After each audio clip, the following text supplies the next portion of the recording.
Qual que pediu 2 horas? É o outro da doutora Emília, um adiado da sessão anterior. Tá, aqui presente? Aqui presente. Chama ele. Cadê os capinhas? Eles foram para lá fora. Eles saíram também. Eles saem também.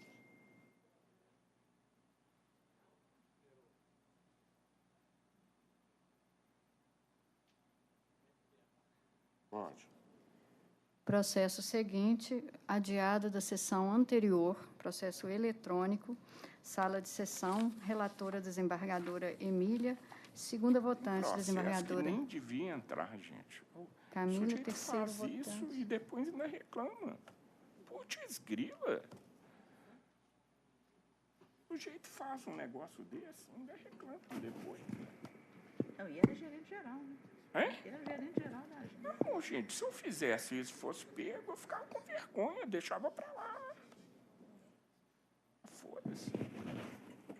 Processo adiado da sessão do dia 30 de agosto, RO 10.784-98, 2017. Há 2 advogados presentes, Dr. Alex Novaes, pela recorrida Assembleia de Deus, e Dr. Gilberto Silva, pela reclamante recorrente Esther Leal.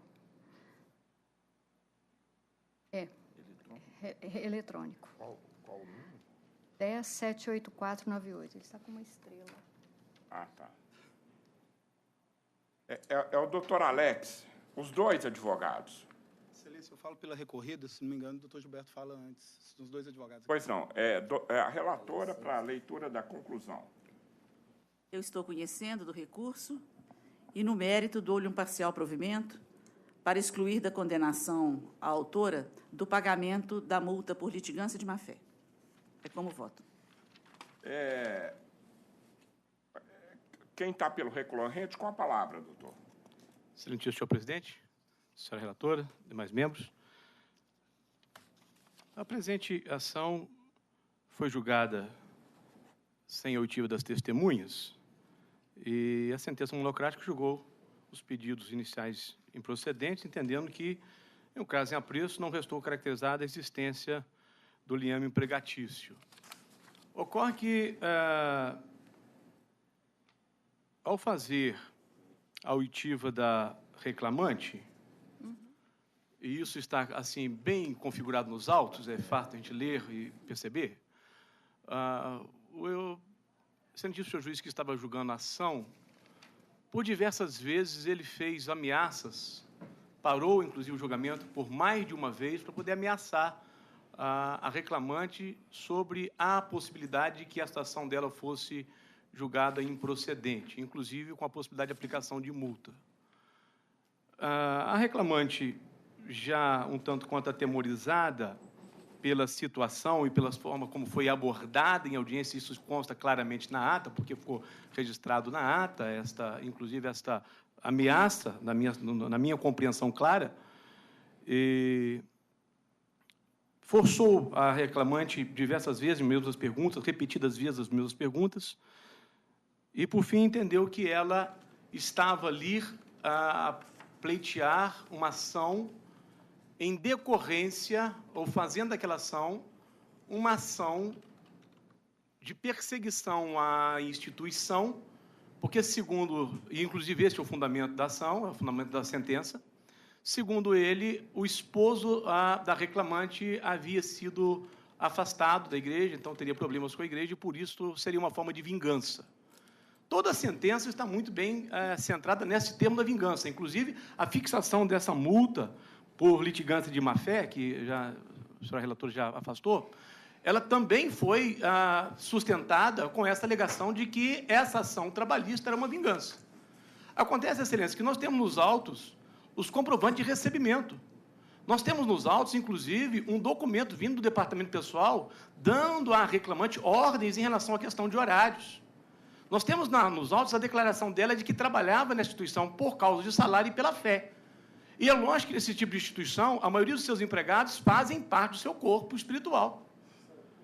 A bem da verdade, o que se precisava ter feito era ouvir as testemunhas que lá estavam, que certamente elas corroborariam para nós entendermos bem o deslinde dessa situação. Agora, dizer que era uma perseguição, e que essa ação, na realidade, era uma perseguição, uma retaliação por parte da esposa em relação à questão do esposo, isso, em hora nenhuma, ficou provado nos autos. Primeiro que não há menção disso em nenhum lugar nos autos, nem pela oitiva da reclamante. Como também não há documento em relação a isso. Muito pelo contrário. A reclamada trouxe aos autos um documento dizendo que o desligamento do esposo da reclamante aconteceu a pedido dele, e não por um ato de exoneração da reclamada. Então, eu entendo que, salvo melhor juízo, está equivocado o nobre julgador, tanto na questão da fixação da condenação por litigância de má-fé, dessa multa, porque isso, dentro do nosso direito, muito é bem sabido pelos senhores, que má-fé ela não se presume, não é isso? A boa-fé se presume, a má-fé ela se prova. Nós não temos nos autos nenhuma comprovação de que houve uma má-fé por parte da autora em ingressar com um pedido e que houvesse, por trás desse pedido, apenas uma intenção de um revide, apenas uma intenção de prejudicar ou de trazer algum confronto por causa do seu marido. Esse fato, em momento nenhum, apareceu nos autos.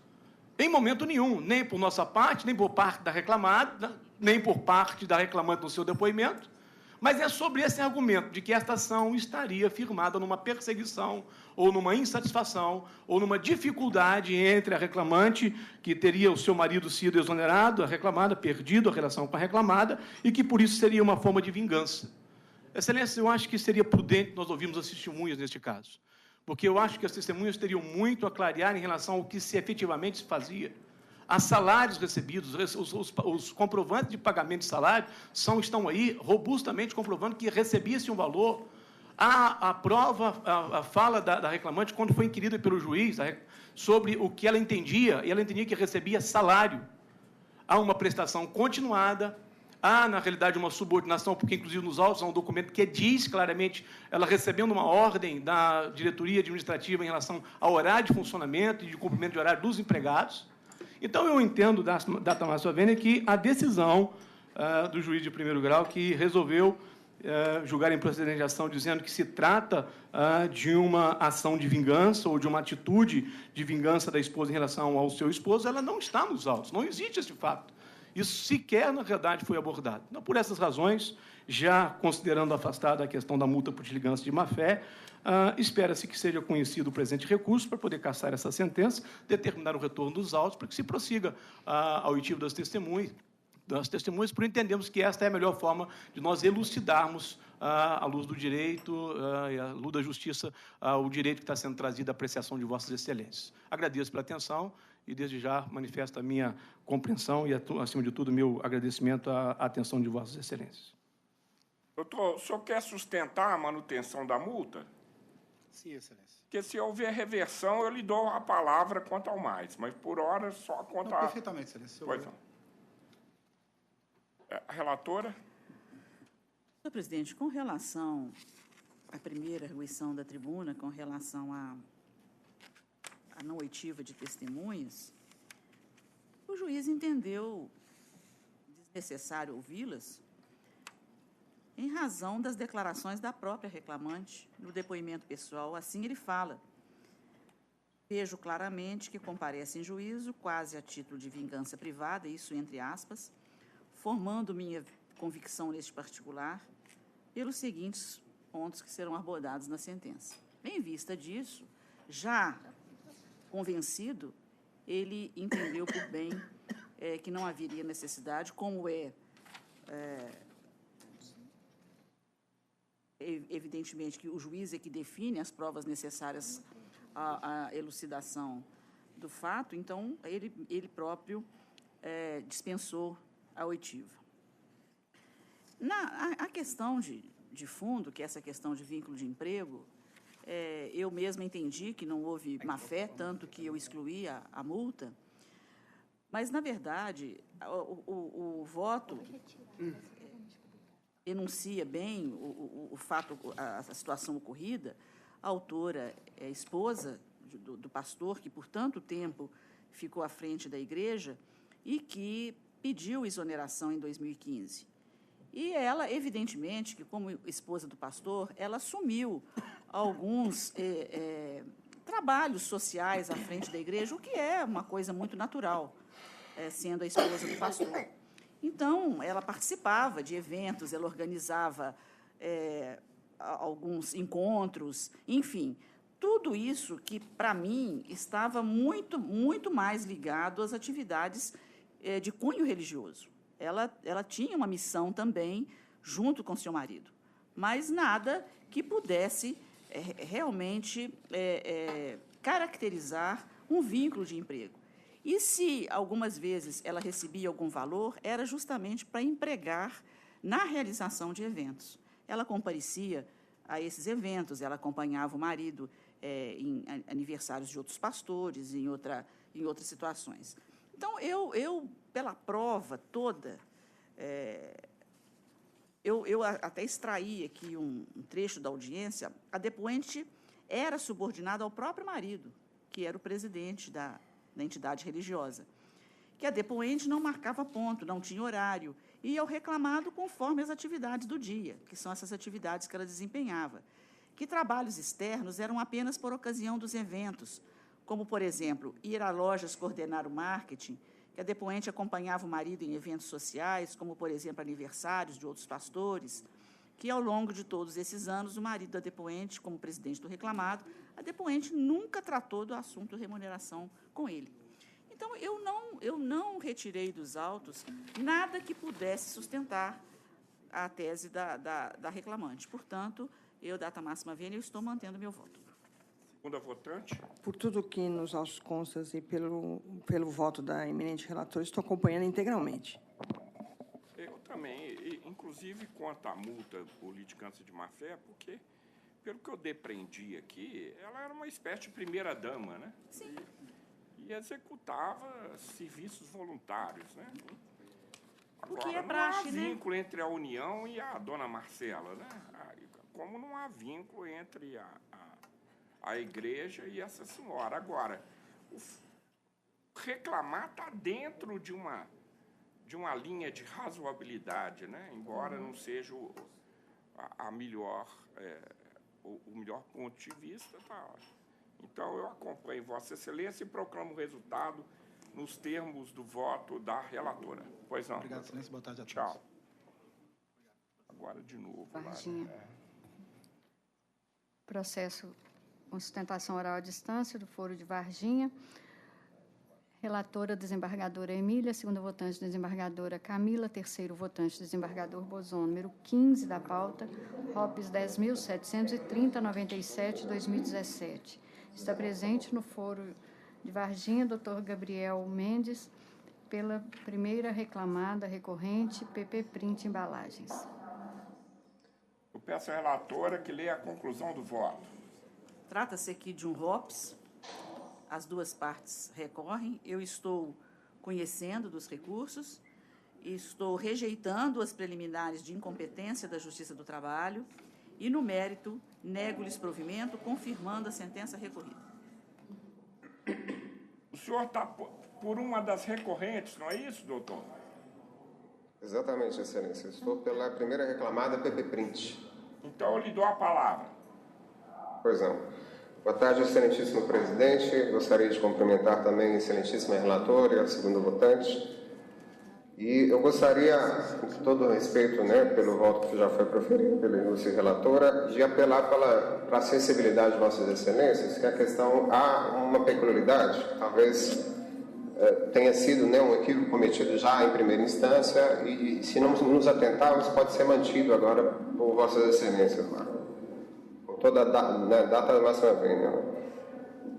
Havia o registro na sentença de que houve efetivo prejuízo ao reclamante, porque quando da extinção do contrato de trabalho, houve a migração do plano, que antes familiar, para o individual. Na verdade, nós até conversamos com o magistrado após a sentença ter sido proferida, porque partiu-se de uma premissa equivocada. Não houve alteração do plano de familiar para individual. Na verdade, o autor deixou de ser coberto por um plano antes coletivo, corporativo, que atendia toda a empresa e seus familiares, e agora se limitou ao grupo familiar. Então, tanto ele quanto os seus dependentes continuaram usufruindo do plano e, inclusive, excelências, com a mesma cobertura assistencial.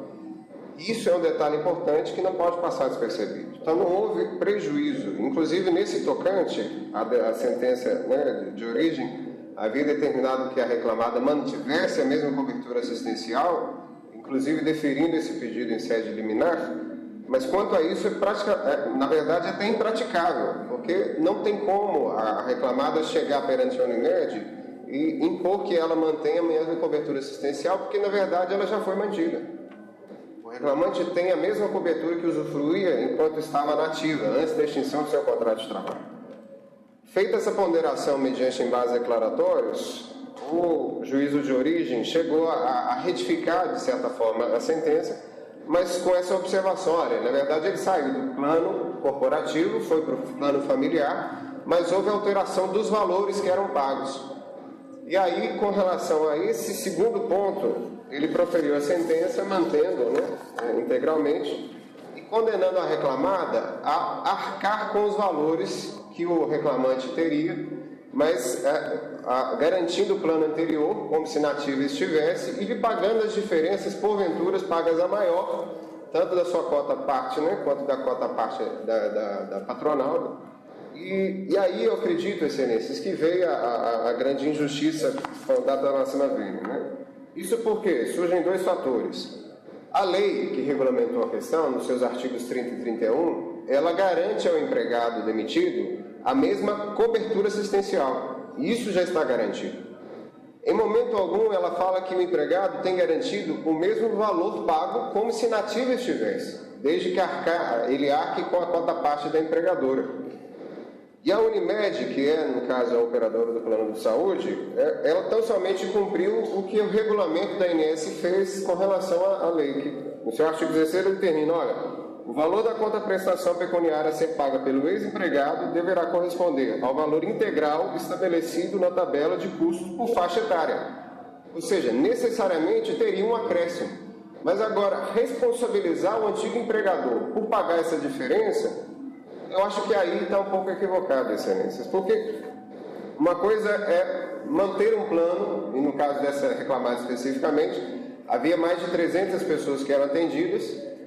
Então, o contrato entre a Unimed e a reclamada, no caso aqui, PP Print, era determinado valor, atendendo essas 300 pessoas, e agora, em um âmbito meramente num grupo familiar, atendendo 3 pessoas, seja o titular e os seus 2 dependentes, obviamente que os valores seriam diferentes, né?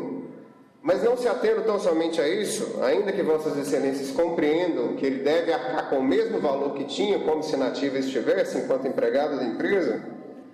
Nós acreditamos e sustentamos no recurso que seria muito injusto responsabilizar a empregadora por arcar com esses valores, essa diferença entre o valor atualmente cobrado pela Unimed e aquilo que ele teria direito a pagar como se nativo estivesse, porque aí a gente já está passando de uma relação, foge a relação de trabalho e a gente já está conversando a respeito de uma relação de consumo.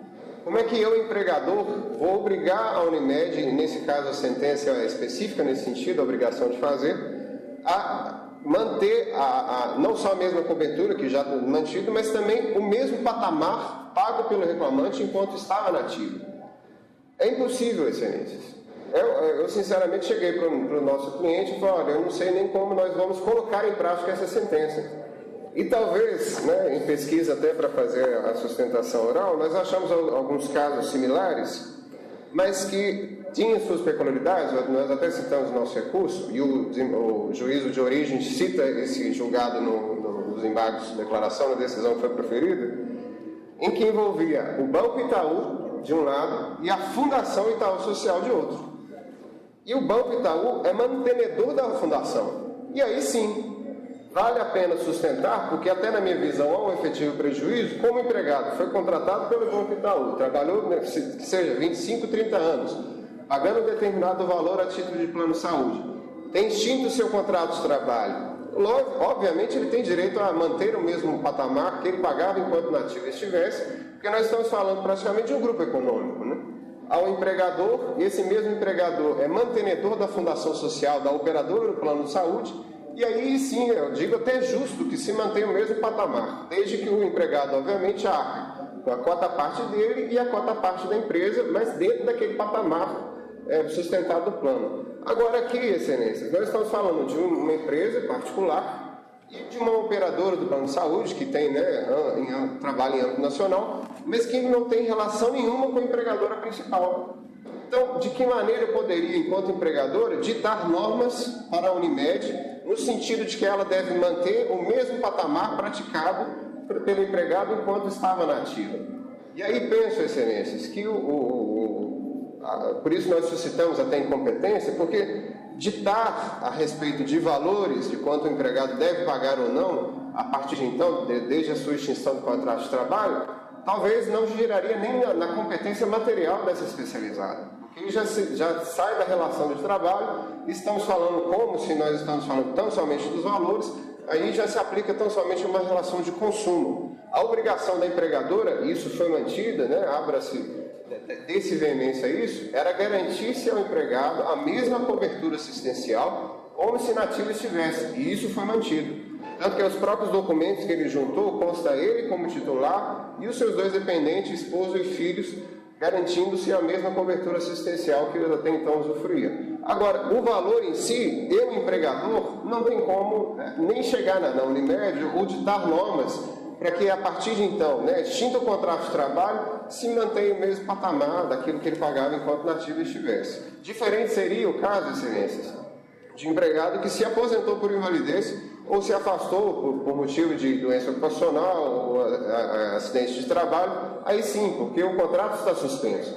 Mas uma vez extinto o contrato, a minha obrigação enquanto empregador, que era de manter a mesma cobertura assistencial, isso foi mantido. Agora, ter que arcar com os valores que o empregado vai assumir depois da extinção do contrato de trabalho, já se tratando de uma relação tão somente entre empregado e operadora de saúde, aí eu penso que talvez seria o caso de nós reformularmos a sentença nesse particular.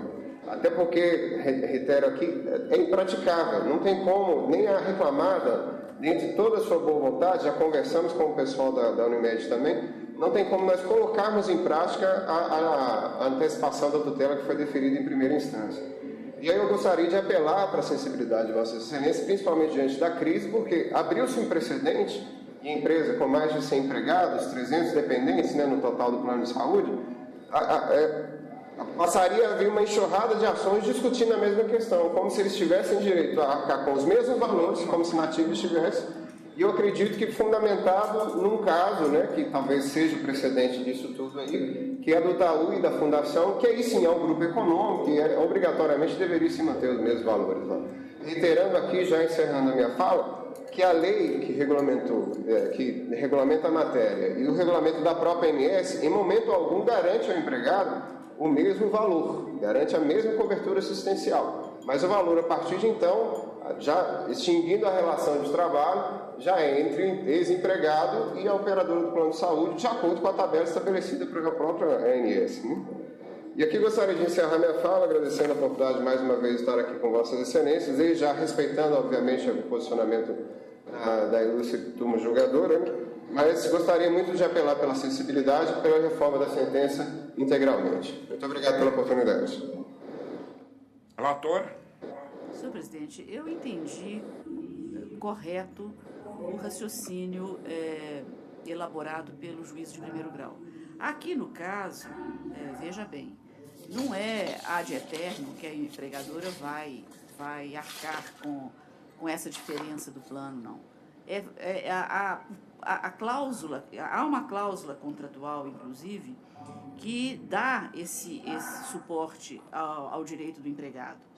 O empregado hoje, ele como empregado dispensado, hoje ele já não faz parte dos quadros da empresa, ele é que mantém o plano, ele hoje arca integralmente com o ônus do plano de saúde. Agora, no período que a empresa deveria ter zelado, porque houve uma transposição do plano e que, portanto, houve também alteração no seu custo, redundou, evidentemente, num prejuízo temporário para o empregado que, temeroso também de perder o uso do convênio, teve que suportar, naquele período, com essa diferença de contribuição. Portanto, eu entendi, apesar da brilhante sustentação que foi feita pelo ilustre advogado, mas eu entendi que o raciocínio exarado na origem é correto. Portanto, eu estou mantendo o meu voto e mantendo a sentença. Segunda votante. Inteiramente de acordo com a doutora relatora. Eu também, doutor, o senhor está interessado mesmo na saída? A saída é o seguinte: reinclui o cidadão no plano coletivo da empresa, paga a cota parte da empresa e exige do empregado o reembolso dessa cota parte da empresa, além da cota parte dele, sob pena de, aí sim, se ele não fizer o reembolso, o plano está cortado. Mas eu proclamo o resultado nos termos do voto da relatora. Boa tarde, doutor. Boa tarde, muito obrigado. Processo número 20, RO 10.860, 98, 2017. Inscrito, doutor Leonardo Costa. Ausente. É 20?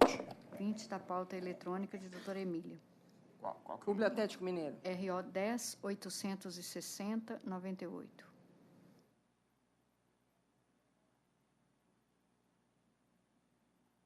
Vejo divergência lançada. Proclamo o resultado nos termos de voto da relatora.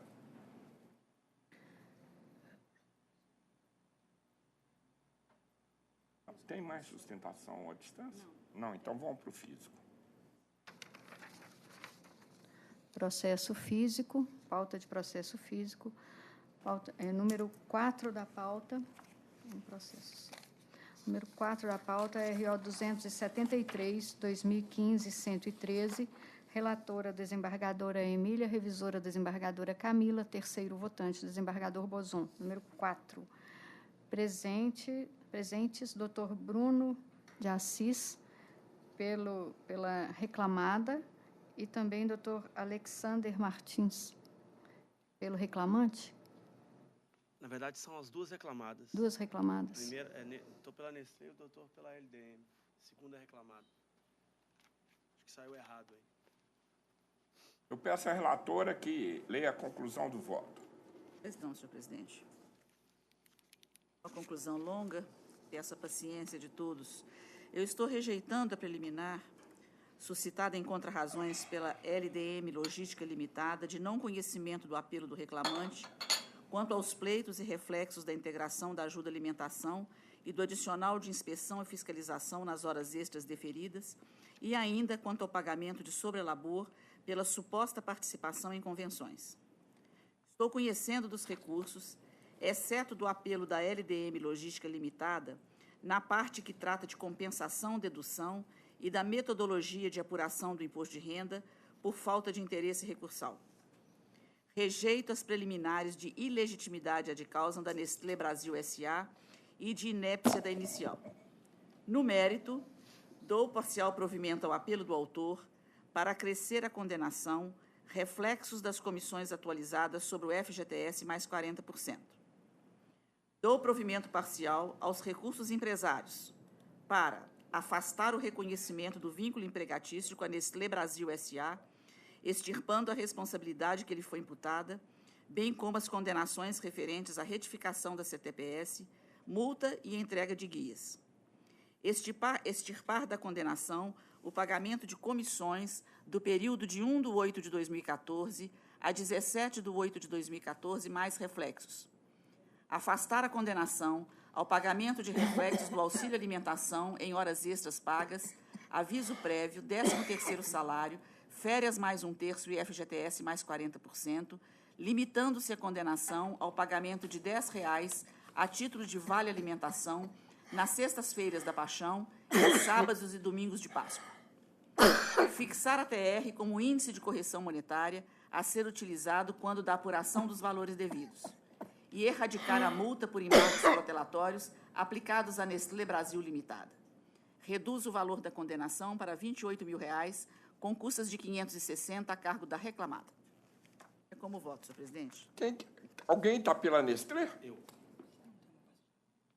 Doutor, a única divergência que eu tenho com o voto da relatora é porque eu mantenho a multa relacionada aos embargos declaratórios. O senhor tinha razão, tanto que a relatora lhe deu, mas o senhor tinha que recorrer e não aviar embargos declaratórios. Advogado da Tavena está com uma mania de embargos declaratórios que eu não estou aguentando mais, né? É como se fosse uma etapa necessária. Antes do recurso, entra com embargos declaratórios. Então, eu da Tavena só nesse ponto é que eu estou divergindo. Agora, no mais, o senhor pode aguardar, né? O senhor está vendo que a relatora exibiu a Nestlé de qualquer responsabilidade. Senhor presidente, eu entendi que, como ela teve o seu recurso provido na íntegra, eu entendi que por uma questão até de entendimento mais razoável, de afastar a multa, porque ela tinha razão em questionar algumas razões. Sim, mas por recurso ordinário da Tavena. Não estou defendendo meu posicionamento, não, eu conheço o posicionamento também de Vossa Excelência, apenas explicando por que. Mas eu vou ficar vencido nisso, doutor. Sim. Então, é melhor dar a palavra ao seu colega aí. Exato. É o que eu ia sugerir também. Obrigado. Excelentíssimo senhor presidente, demais componentes da igreja turma, membro do Ministério Público, senhora secretária, os colegas advogados, boa tarde.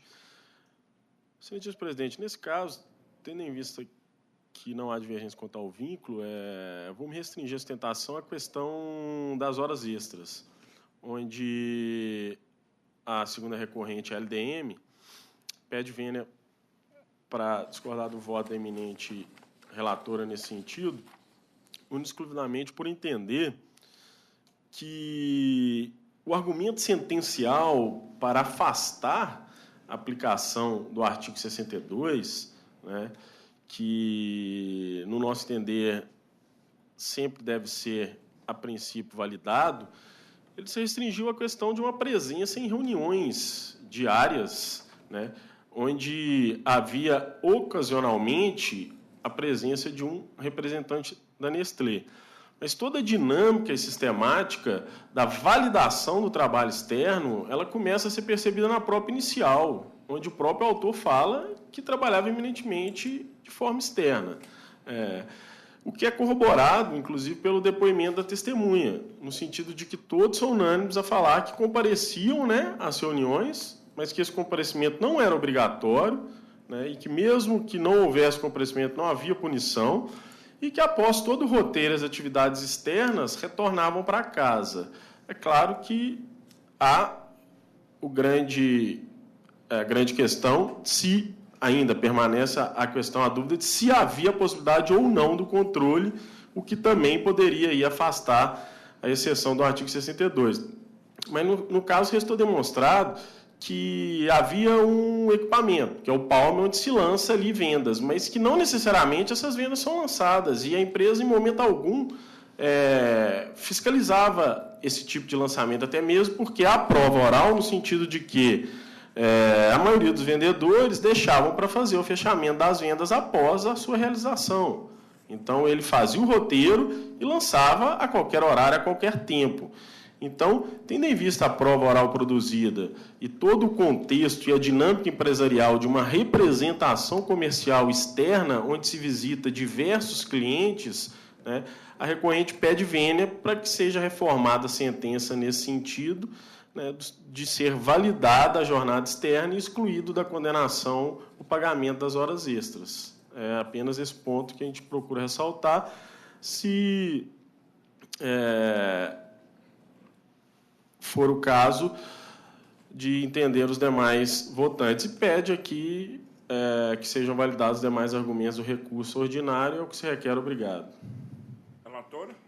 Senhor presidente, a questão das horas extras, a decisão e a minha manutenção da decisão vieram baseadas principalmente em dois aspectos. Primeiro, porque os prepostos não souberam informar nada acerca da jornada que era executada pelo reclamante. Então, aí já nós teríamos aí os efeitos da confissão ficta, considerando, então, verdadeiras as alegações que foram formuladas na inicial.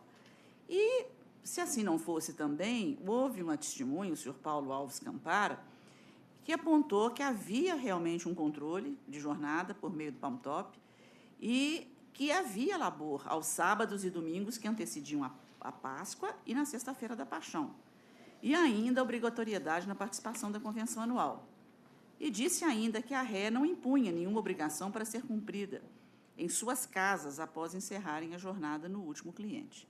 Então, dada a máxima vênia, a prova não socorre em nada as alegações que a empresa trouxe. Portanto, eu entendi por bem manter a sentença. Doutora? Integralmente de acordo com a eminente relatora. Então, eu fico vencido quanto ao decote da multa relativa a embargos de declaração. Boa tarde, doutor. Boa tarde. Próximo. Processo eletrônico. Acabou do físico. Acabou o físico. Sala de sessão, relatora desembargadora Camila, segundo votante, desembargador... Não tem mais, não? Não, terminaram as dela. Segundo votante, desembargador Bozon, terceira votante, desembargadora Emília. Processo número 3 da pauta, RO 10.045, 11/2017. Está presente Dr. Cláudio Figueiredo pelo reclamante recorrente.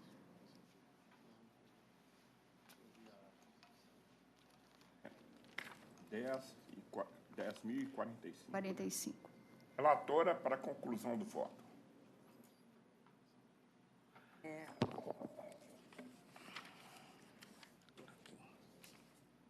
Conheço o recurso ordinário interposto por José Luiz Arlindo. No mérito, nego-lhe provimento. Com a palavra, doutor. Senhor presidente da Secretaria Turma, demais julgadores, senhora secretária, digno representante do Ministério Público, o recurso aqui é matéria única, ela se limita à aplicação do artigo 60, se ele seria exigível ou não para a reclamada. O fato é o seguinte, foi feito um laudo pericial, e o laudo pericial ele não apurou o adicional de insalubridade, mas apurou sim que as condições de trabalho eram insalubres, mas houve a dotação de equipamentos de proteção que neutralizaram e eliminaram o ruído. O fato é o seguinte, o juiz de primeiro grau, entendendo que com essa eliminação não há se aplicar a súmula, o artigo 60. Contudo, excelências, o artigo 60 não contém essa ressalva, data máxima vênia. Basta que o ambiente seja insalubre para que a empresa tenha, sim, a obrigação de obter autorização do Ministério do Trabalho para funcionar em turnos ininterruptos de revezamento. Então, o entendimento do reclamante é de que essa cláusula convencional ela é nula, a cláusula que estabeleceu o turno ininterrupto de revezamento, em razão da ausência dessa autorização ministerial. É como se interpreta o artigo 60 da CLT, e respaldado aí pela jurisprudência do TST e desse próprio agrégio tribunal. É o que se pede. Relatora? Eu estou entendendo, diferentemente da sustentação oral e corroborando a sentença de primeira instância, de que a insalubridade foi ilidida, então, era desnecessária a prévia licença das autoridades competentes do Ministério Público do Trabalho para a prorrogação da jornada. Eu, data vênia, estou divergindo, entendo como advogado, que o fato de uma atividade ser insalubre, é claro que não vai desobrigar o empregador de tentar cumprir com a entrega dos EPIs. Agora, isso não vai, por outro lado, afastar a exigência de autorização do Ministério do Trabalho. Terceira votante. Peço vênia, Vossa Excelência, mas estou acompanhando a relatora. Eu fico vencido, já que dava provimento ao recurso. Boa tarde. Boa tarde, muito obrigado. Número 4, RO 10.048, 80/2015. Inscritos, doutor João Batista Carvalho, doutor André Silva, doutor Rodolfo Henriques, ausentes. Não havendo divergência, eu proclamo o resultado dos termos de voto da relatora. 29, RO 11.244, 34/2016. Inscrito, doutor Rafael Gobira, ausente. Um minuto, qual? 11.244.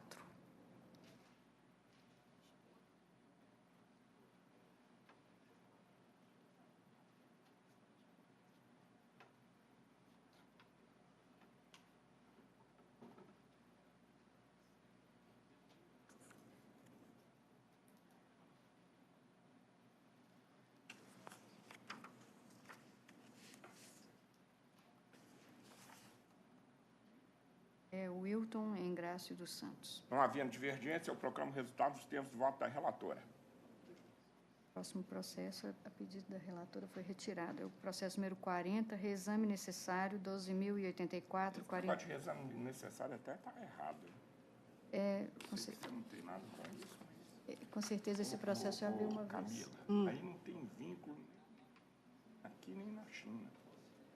Já tinha lançado a divergência. O 40? É diretor estatutário.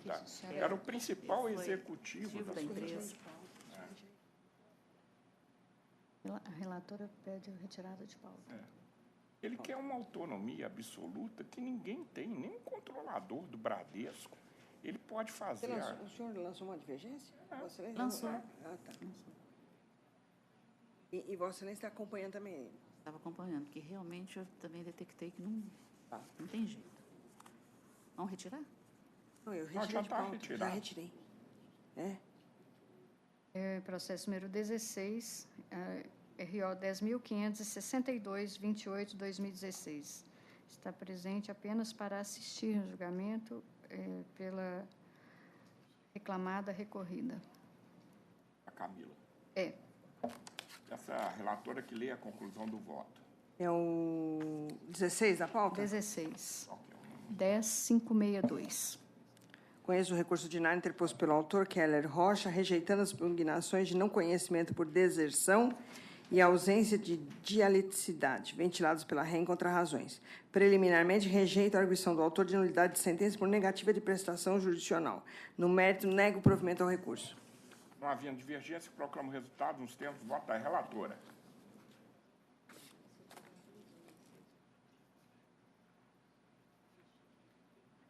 Pode deixar. Passa a sala de relator, desembargador Bozon. Segunda votante, desembargadora Emília. Terceira votante, desembargadora Camila. Número 19 da pauta, RO 11.036, 34/2016. Está presente Dr. Paulo Roberto Carvalho, pela reclamante recorrente.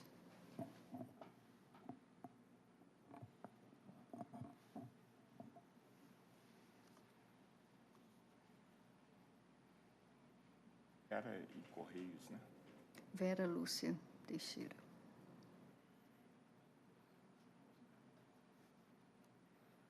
Eu conheço do recurso da reclamante e, no mérito, dou-lhe provimento parcial para afastar a incidência de descontos previdenciários e de imposto de renda sobre a indenização por dano moral. Conheço do recurso interposto pela reclamada e, no mérito, dou-lhe provimento parcial para absolvê-la da condenação em honorários advocatícios, bem como para estender a ela as prerrogativas asseguradas à Fazenda Pública. E lhe dou a palavra, doutora. Boa tarde, Excelência. Senhor presidente, nobres julgadores, presidente do Ministério Público, serventuários, demais colegas e presentes, boa tarde. Excelência, nesse caso, tentativa de arreio interposto em face de sentença da Vara do Trabalho de Ubá, que julgou parcialmente procedente os pedidos do reclamante, e a discussão principal aqui dos autos é a questão da doença ocupacional. A sentença de piso, ela condenou a SCT ao pagamento só dos danos morais, né, inclusive como foi mantido pelo voto de Vossa Excelência. De início, vale destacar que a reclamante trabalhava como auxiliar de serviços postais, num guichê de atendimento, né, por óbvio, de uma das unidades da SCT. A sentença ela é muito a gente, na opinião da reclamante, ela vai bem no sentido de caracterizar o dever de indenizar da SCT. Eu vou passar de forma rápida, só porque é importante para a nossa discussão da indenização. Em relação ao dano, restou mais que caracterizado, inclusive, pela perícia, que a reclamante ela foi cometida de tendinose do manguito rotator esquerdo. Essa doença já vinha presente já na vida da reclamante desde 2014, pelo que foi constatado aqui pelos documentos. O primeiro exame que constatou já a enfermidade foi de 2014, e em 2015 foram feitos novos exames, e inclusive com o conhecimento da SCT. No exame demissional também, ela, inclusive, né, por óbvio, já estava cometida dessa doença, então a ECT tinha conhecimento, mesmo assim, ela restou inerte em relação aos efeitos, os elementos que contribuíram. O perito ele fala que essas doenças da reclamante, elas têm origem, primeiro, em questões do biotipo, né, da própria reclamante, que ela era baixa e já tinha uma envergadura abaixo da média nacional, só que isso, por si só, não seria suficiente para gerar, né, a enfermidade.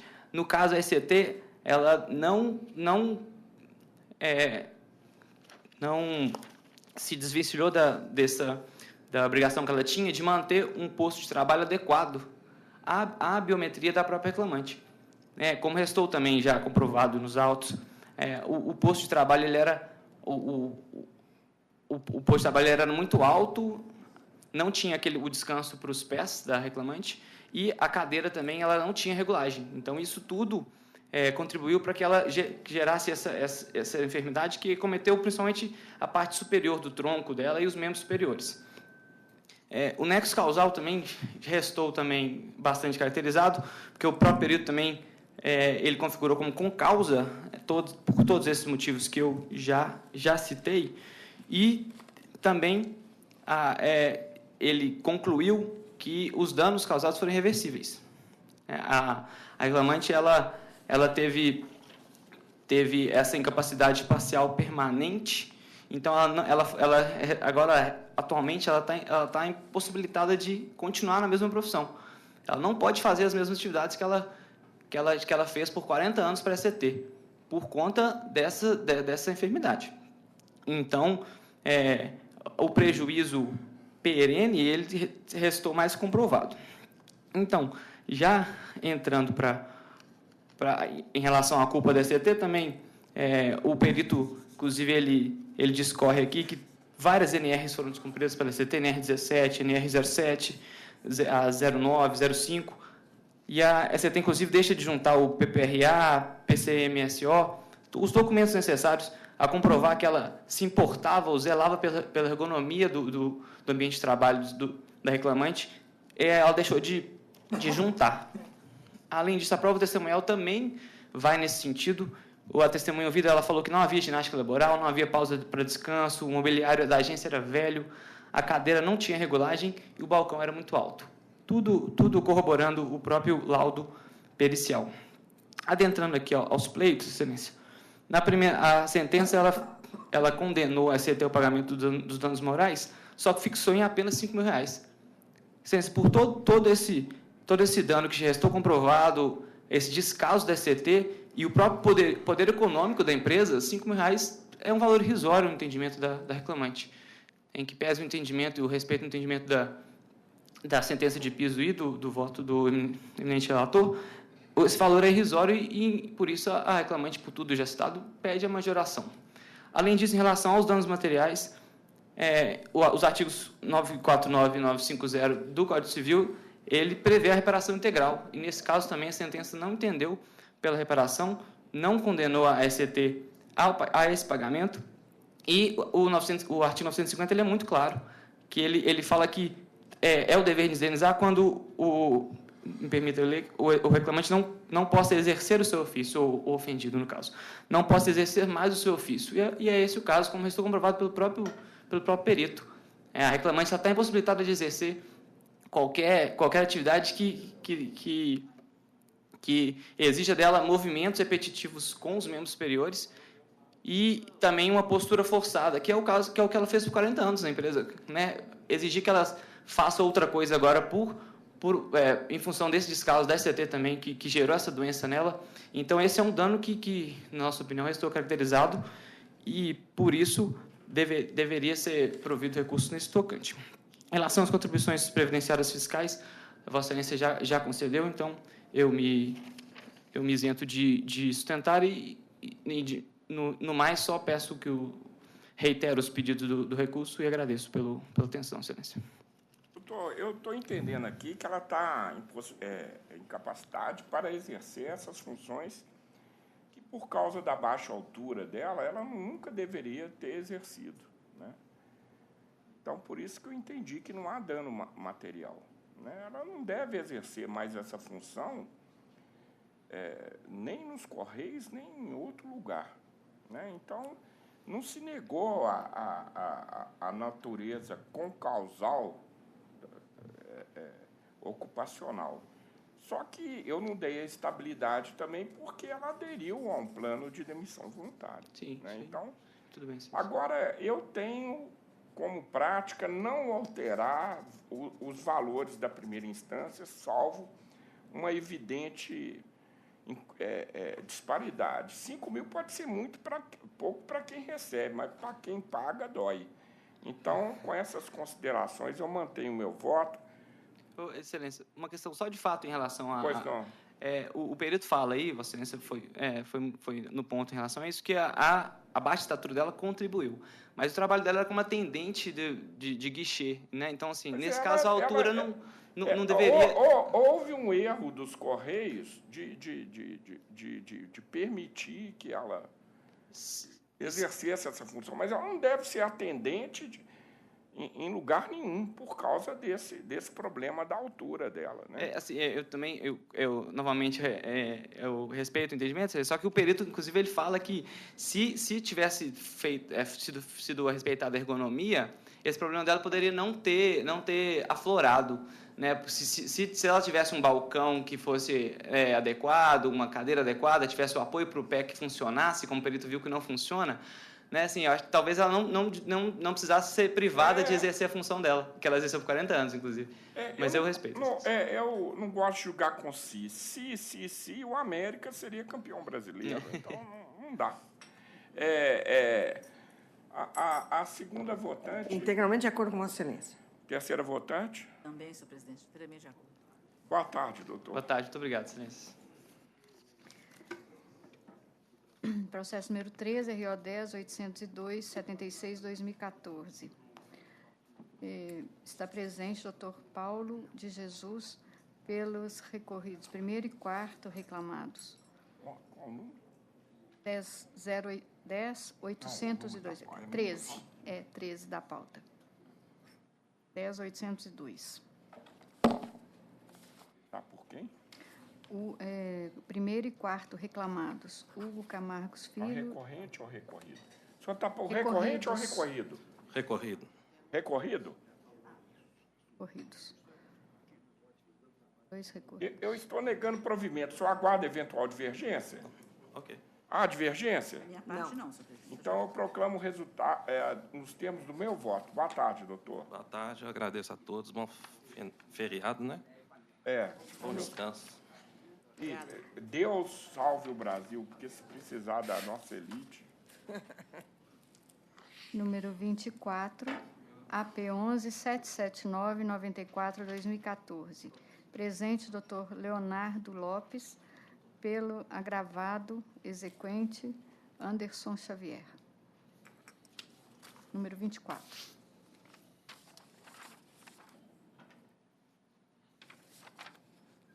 Eu estou dando provimento apenas para determinar que no cálculo das horas extras seja observada a OJ 397. Lhe dou a palavra, doutor. Excelentíssimo senhor desembargador presidente, dos componentes dessa turma, prezados colegas, serventuários, representando o Ministério Público. Apesar do entendimento exposado pelo desembargador relator, entendemos que nesse caso seria mais plausível a aplicação da súmula 264 do TST, em razão da questão de observação de comissões, nesse caso, não para a integração das horas extras, mas apenas como observação da base da forma de cálculo. Para não me alongar, pignamos nesse sentido da observação da súmula 267 do egrégio TST. É o que se espera, Excelência. O problema aqui, doutor, eu não vou nem entrar no mérito propriamente, é que a aplicação dessa OJ está no comando exequendo, então não vejo como fugir dele. Segunda votante... Integralmente de acordo com Vossa Excelência. Também de acordo, senhor presidente. Boa tarde. Boa tarde, Excelência. Doutor Bozão, ficou apenas aquele que eu faço. Tá, então vamos para o físico. Ficou faltando um que o advogado pediu para segurar. Não, o da Camila, você fala que ela tirou de pauta, né? Não? Não, é o outro, tá faltando É um. o que o advogado pediu. Ele fez a solicitação. Pulei o 20. Ação oral aqui. Ah, tá. Então vamos para o físico. Do 1 ao 13. Relatora desembargadora Emília, revisora desembargadora Camila, terceiro votante desembargador Bozon. No 3 eu estou com a primeira opção. Você também, Camila? Também. Então, primeira opção. Já até escrevi também.